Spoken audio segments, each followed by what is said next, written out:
Vœux d'Emmanuel Macron, et si cette petite phrase annonçait un futur remaniement? Dans la soirée du 31 décembre, le président de la République formulait ses traditionnels vœux aux Français pour les 12 mois à venir. Un discours qui n'est pas passé inaperçu, et qui pourrait en dire long sur les décisions politiques d'Emmanuel Macron pour l'année 2024.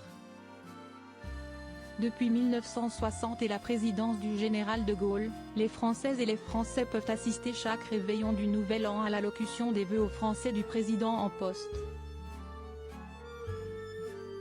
Et cette année, Emmanuel Macron était pour la 7e fois au rendez-vous.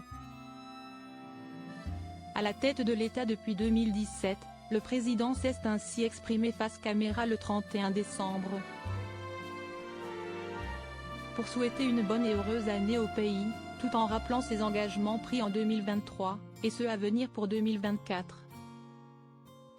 Et comme à chacune de ses apparitions télévisées, son discours n'a pas manqué de faire couler beaucoup d'encre sur de possibles sous-entendus. Après avoir eu une pensée pour les peuples en guerre et pour les otages du conflit qui se déroule entre Israël et la bande de Gaza, le président s'est tourné vers les changements politiques qu'a connus la France en 2023. S'il s'est dit convaincu que le meilleur peut naître dans ce contexte de crise, il a réaffirmé agir avec détermination et constance, pour aujourd'hui et pour demain.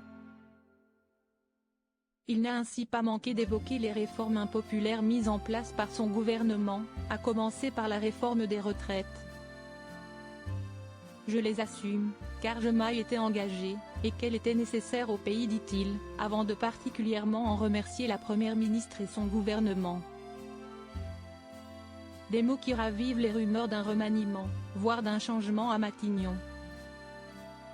Emmanuel Macron prêt à remercier Elisabeth Borne?